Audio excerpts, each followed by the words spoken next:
పితా పుత్ర పవిత్రాత్మ నామమున ఆమేన్. క్రీస్తునాథునియందు ప్రేమైనటువంటి క్రైస్తవ సహోదరి సహోదరులారా, మనము మన యొక్క తిరుసభ ఈనాడున తిరుకుటుంబ పండుగను జరుపుకుంటుంది. తిరుకుటుంబము అంటే ఏమిటి? ఈనాడు మనం ధ్యానం చేయబోతున్నాం. కుటుంబ సమేతముగా కలిసి ఉండేటువంటిదే ఒక కుటుంబం. కలిసి అందరూ కుటుంబంలో ఉండేటువంటి వాళ్ళందరూ కూడా కలిసి జీవించడమే ఒక కుటుంబం. కాబట్టి ఈనాడు ఆ కుటుంబము ఎలా ఉండాలి, దాని యొక్క ఉద్దేశం ఏమిటి అనేటువంటిది మనము తెలుసుకోబోతున్నాం. ఈ కుటుంబంలో ఎవరెవరు ఉంటారు, ఎవరెవరికి ఎలాంటి బాధ్యతలు ఉండవు అనేటువంటి విషయాలు కూడా మనము ఈనాడున తెలుసుకుందాం. ఈనాడు మొట్టమొదటి పఠనంలో మనం గమనించినట్లయితే సమూయేలు గ్రంథంలో నుంచి మనము తీసుకున్నాము. అక్కడ ఎల్కానా, హన్నా, పెనిన్నా అనేటువంటి ఒక కుటుంబం ఉంది. వాళ్ళు ప్రతి సంవత్సరం కూడా షిలో నగరంలో ఉన్నటువంటి దైవ మందసాన్ని దర్శించుకొని ప్రతి ఏటా వాళ్ళు అట్లా వెళ్ళి దర్శించుకొని ప్రార్థన చేసుకుంటూ వచ్చేటువంటి వాళ్ళని మనం తెలుసుకుంటున్నాం. అదేవిధంగా ఈనాడు సువిశేషం కూడా మనం గమనించినట్లయితే తల్లి మరియా, యేసేపులు, అదేవిధంగా బాలయేసు, వీళ్ళు ముగ్గురు కూడా ప్రతి ఏటా వాళ్ళు యెరూషలేము దేవాలయానికి వెళ్ళి వాళ్ళకు ఉన్నటువంటి మొక్కులు మొక్కుకొని వాళ్ళు కూడా ఆనందంగా జీవించి మరలా వచ్చేటువంటి వాడు. ఇందులో ఉన్నటువంటి అర్థం ఏమిటంటే ఆ తిరునాళ్ళ సందర్భంగా ప్రతి ఒక్కళ్ళు కూడా కుటుంబం సమేతంగా కలిసి అందరూ కూడా ఆ దేవాలయానికి వెళ్ళి అక్కడ కొన్ని రోజులు గడిపి వాడు సంతోషంగా మరలా తిరిగి వచ్చినట్టు వాడు. ఇది కుటుంబానికి సంబంధించినటువంటి విషయం.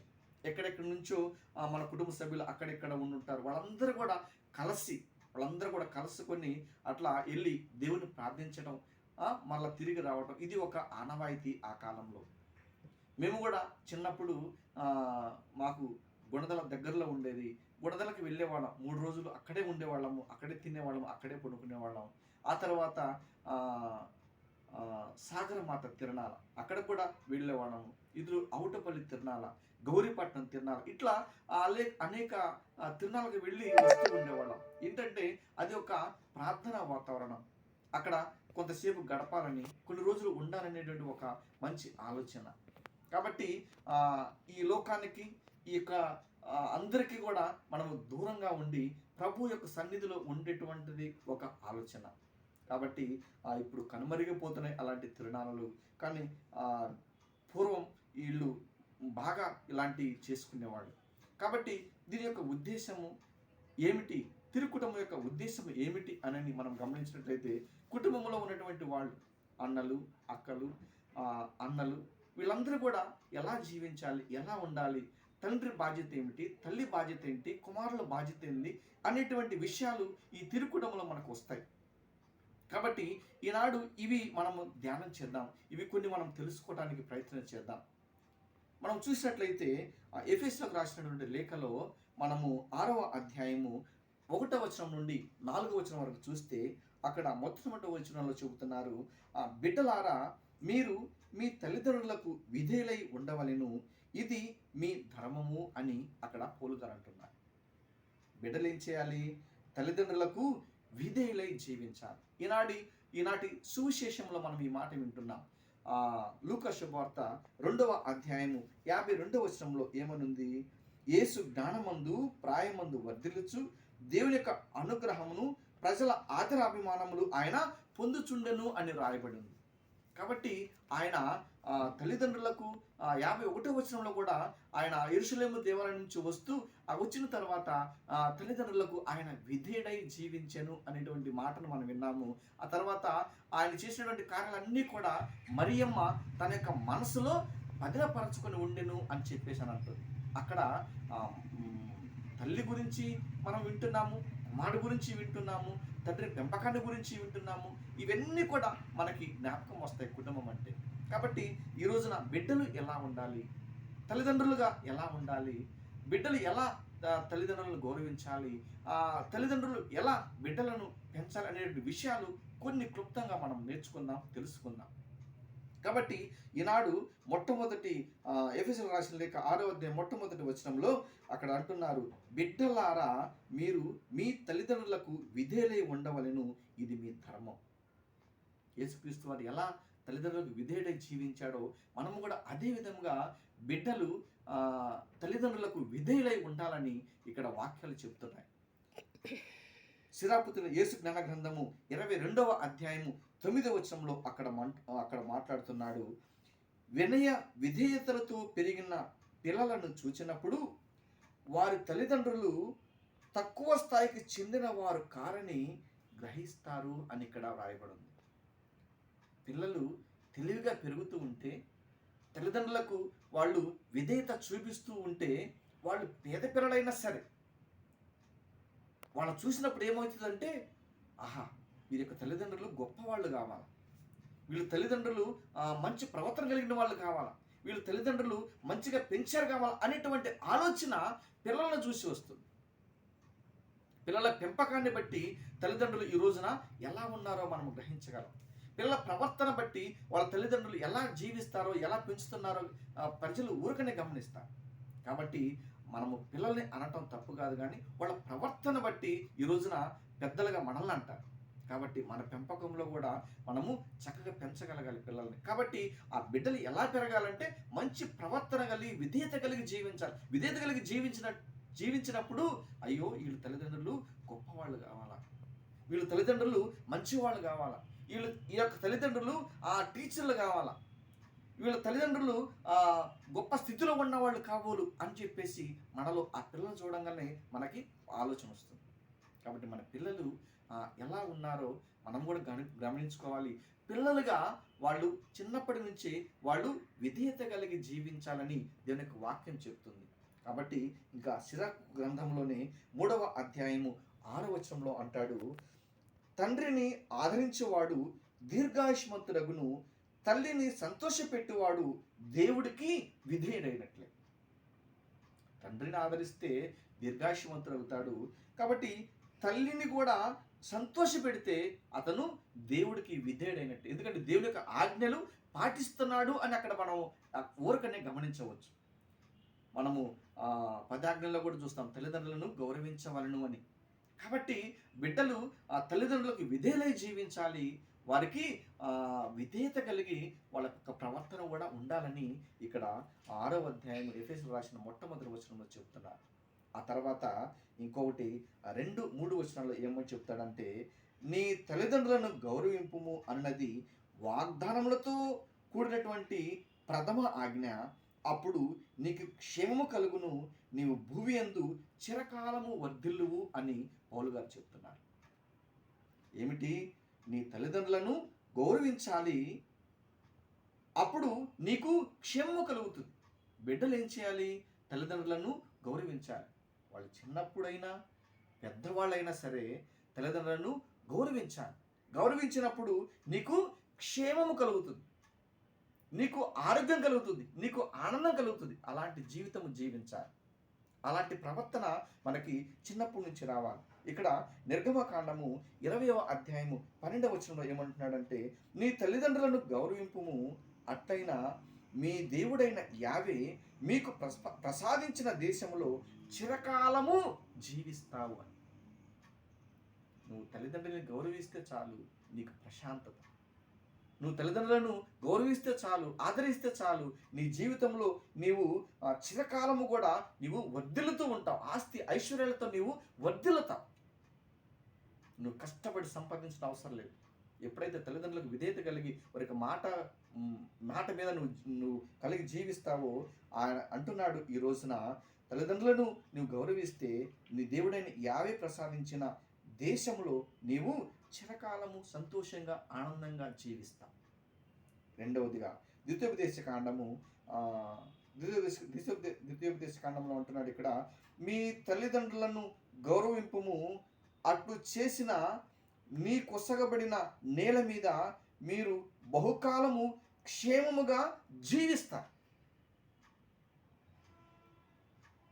మీ తల్లిదండ్రులను గౌరవింపుము, అట్లు చేసిన నీ కొసగిన నేల మీద నీవు బహుకాలము క్షేమముగా జీవిస్తావు.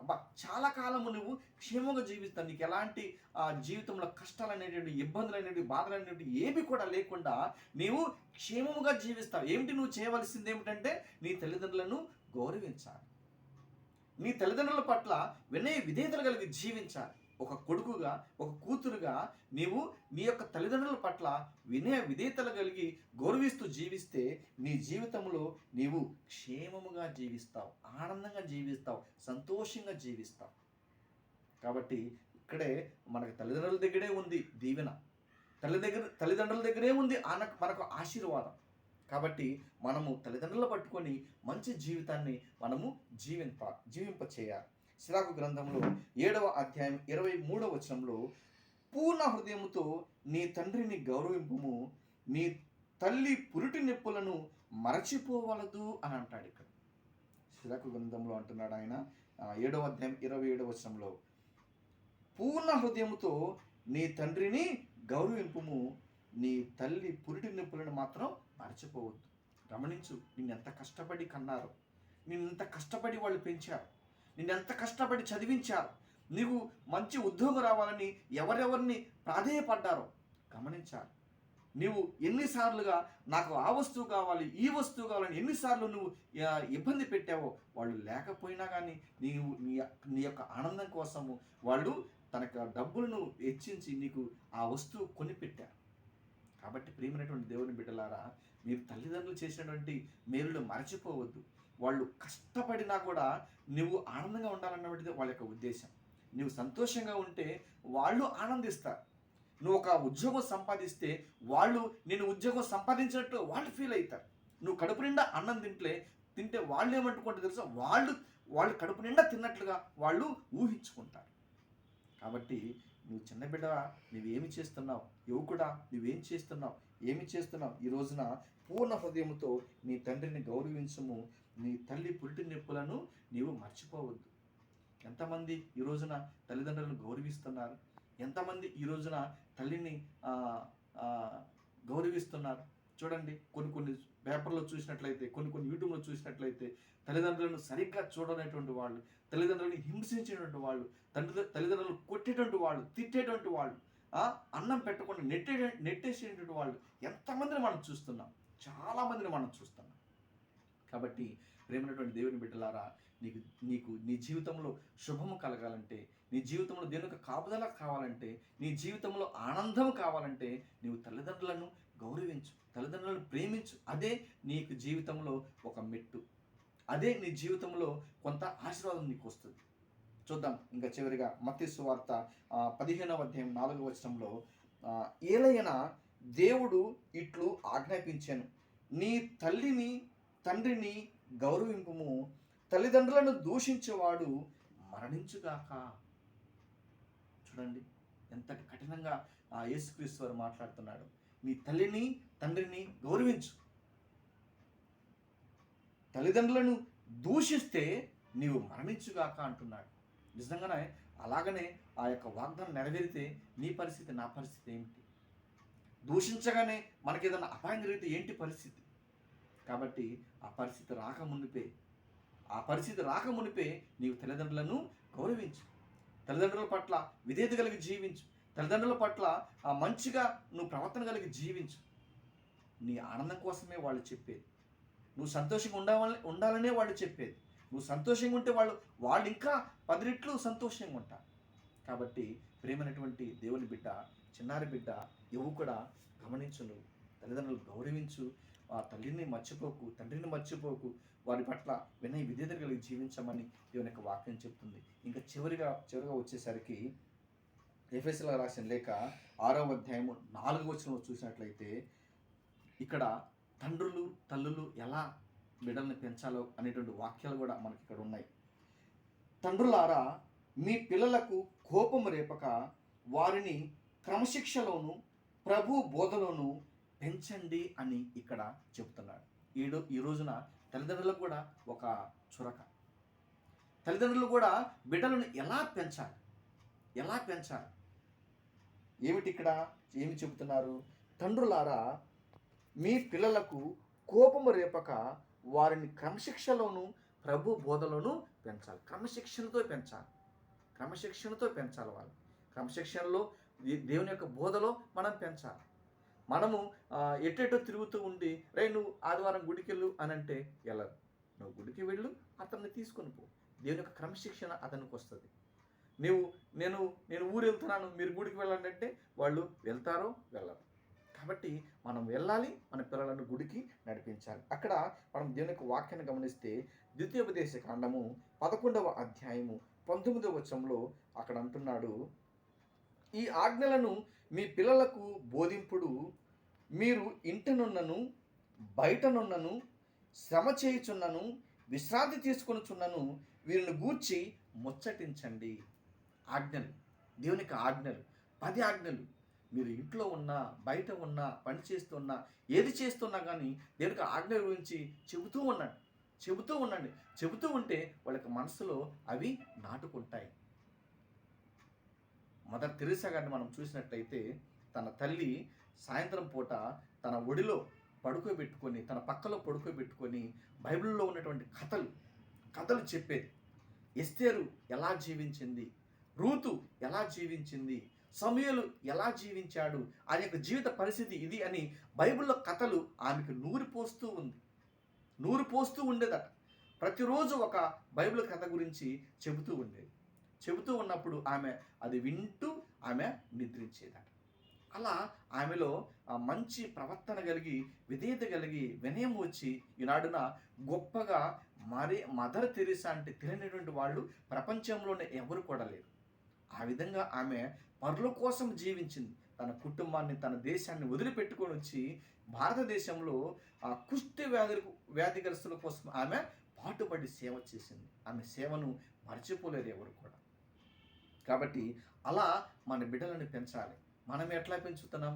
ఈ రోజున సెల్ ఫోన్ ఇస్తే చూసుకుంటూ వాడు నిద్రపోతాడు, సెల్ ఫోన్ ఇస్తే చూసుకుంటూ అతనే అన్నం తింటాడు, సెల్ ఫోన్ ఇస్తే అతనే ఏడుస్తున్నా కానీ మానుకుంటాడు.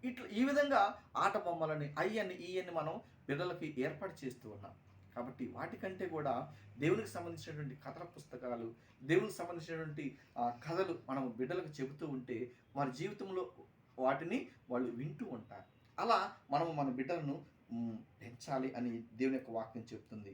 ఇంకా సిరాకు గ్రంథంలో 22వ అధ్యాయము 6వ వచనంలో, తగని సమయమున పిల్లలకు బుద్ధి చెప్పుట, శోకించు వారికి సంగీతము వినిపించట వలె నిరర్థకమైనది, కానీ వారిని మందలించి క్రమశిక్షణ నేర్పుట ఎల్లవేళలా మంచిది అంటున్నాడు. ఇక్కడ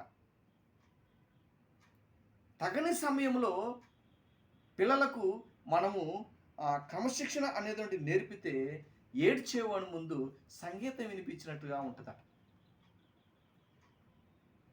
సామెతల గ్రంథం 22వ అధ్యాయం 6వ వచనంలో బాలుడు నడవలసిన త్రోవను వాడికి నేర్పితే పెద్దవాడైనప్పటికీ కూడా ఆ త్రోవను తొలగిపోడు అని చెప్పి అంటున్నాడు. మా పిల్లవాడు ఏకైక పిల్లవాడు మాకు లేక పుట్టాడని చెప్పేసి అతన్ని వదిలిపెట్టి నీ ఇష్టంరా అని చెప్పేసి వదిలిపెడితే వాడు ఇష్టం వచ్చినట్టు చేస్తాడు. లేకపోతే ముద్దుగా ఉన్నాడు, చక్కగా మాట్లాడుతున్నాడు అని చెప్పేసి వదిలేస్తే అతని ఇష్టం వచ్చినట్టుగా అతను మాట్లాడుతుంటాం. మనమే వాళ్ళని చిన్నప్పటి నుంచి మనము మంచి మార్గంలో పెట్టలేక మనమే వారిని దారి తప్పిస్తున్నాం. ఆడవాళ్ళకు మగవాళ్ళ పేర్లు పెట్టి, మగవాళ్ళకు ఆడవాళ్ళ పేర్లు పెట్టి, మగవాళ్ళకు ఆడవాళ్ళు డ్రెస్ చేసి, ఆడవాళ్ళకు మగవాళ్ళు డ్రెస్ చేసి, అమ్మని నాన్నని పిలుస్తూ, నాన్నని అమ్మని పిలుస్తూ, ఈ విధంగా మనమే వాళ్ళని పాడు చేస్తున్నాము, నాశనం చేస్తున్నాం.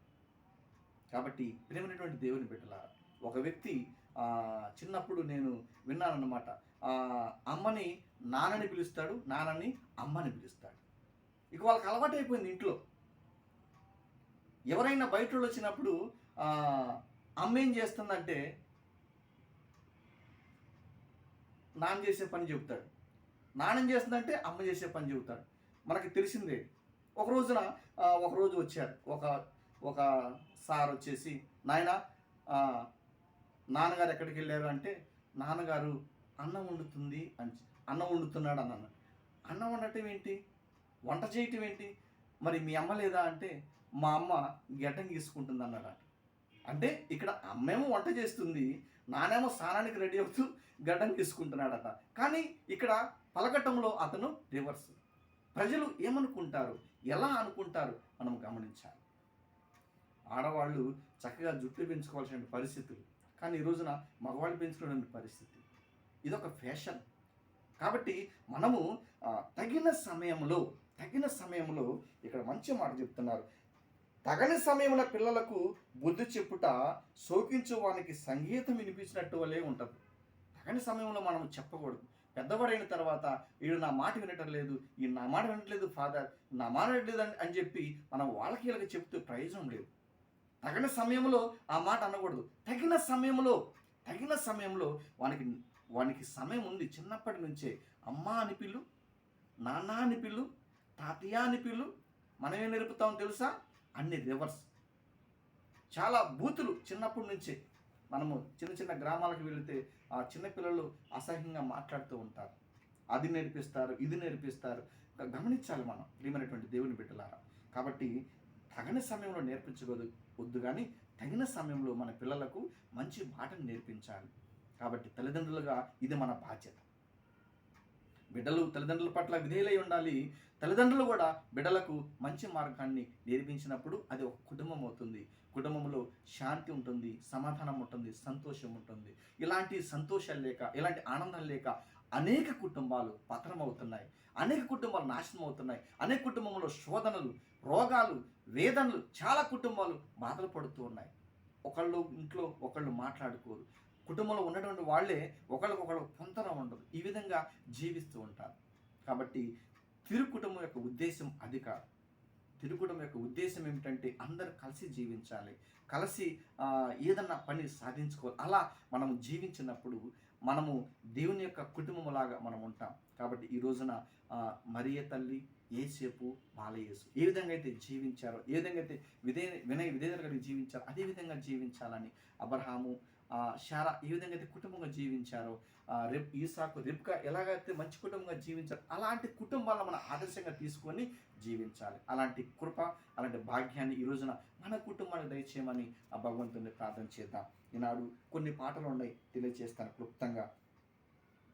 ఈనాడు తిరుకుటుంబ సందర్భంగా యేసు, మరియా, యోసేపు మా కుటుంబాన్ని కాపాడుమా ఆ పాట పాడుకోవచ్చు.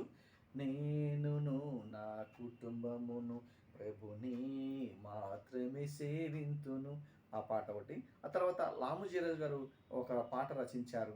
నేనును నా కుటుంబమును దేవుని సేవించేదం అనే పాట ఒకటి ఉంది. అది యూట్యూబ్లో సెర్చ్ చేసుకుని ఉంటుంది. ఆ తర్వాత శృతి చేసినే పాడన పాడుకోవచ్చు. శృతి చేసినే పాడన అందులో చరణంలో దానియేలును సింహపు బోనులు కాపాడినది నీవే కదా, జల ప్రళయములు నోవాను కాచిన ఆ కుటుంబాన్ని దేవుడు కాపాడినట్లుగా ఆ పాట ఉంది. అది కూడా పాడుకోవచ్చు.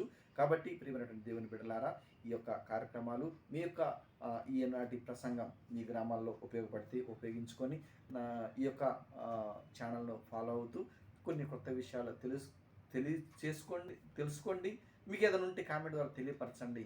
ఆ ద్వారా మనమందరం కూడా కలిసి దీనికి సువార్తను ప్రకటించడానికి సైనికులుగా సిద్ధమవుదాం. పితా, పుత్ర, పవిత్రాత్మ నామమున ఆమేన్.